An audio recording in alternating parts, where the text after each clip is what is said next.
For a decade, human internet usage hit a ceiling. Our collective screen time has plateaued. Yet digital ad spending skyrocketed, reaching $189 billion in 2021. This creates a massive mathematical gap between the media humans consume and the ads brands are actually buying. Since human attention is a finite resource that hasn't grown in years, we have to ask a simple question. What exactly is viewing the hundreds of billions of ads humans no longer have time to see?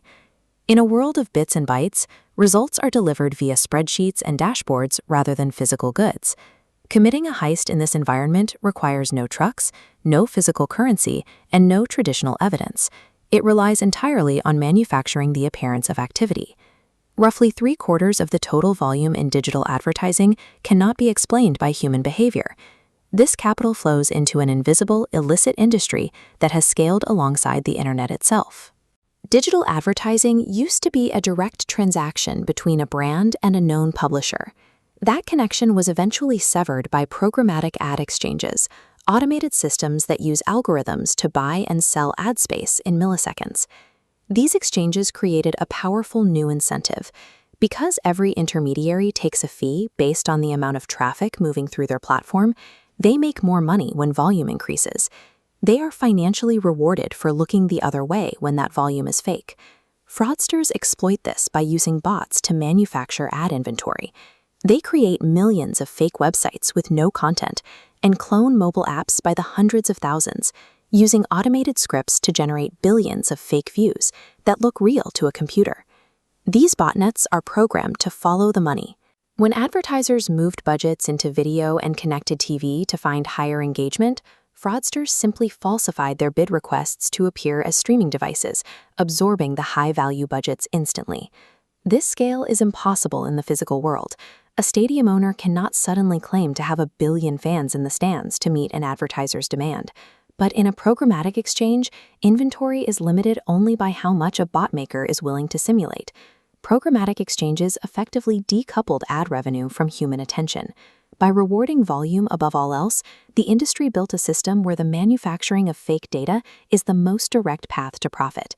The people running these operations are often prominent industry insiders.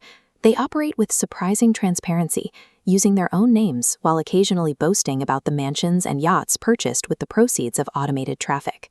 One publisher, known as Boris, openly admitted that he purchased many of the visitors to his sites. When independent firms found that 94% of his traffic was composed of bots, he remained unconcerned, telling advertisers that if they wanted real humans, they should pay direct publishers more money. Other figures like Daniel and Asher built massive empires by using browser extensions to inject ads, or by renting thousands of personal Facebook accounts to place deceptive offers, scaling their schemes across the entire internet. Then there is Matt, a digital marketing agency CEO who provided the specific code required to trigger billions of fraudulent video views. His operation siphoned budgets from massive global brands, including P&G and Unilever. These individual actors provided the blueprint for a much larger shift. Eventually, heavily funded Wajanet corporations began adopting these same falsification tactics to meet their own growth targets.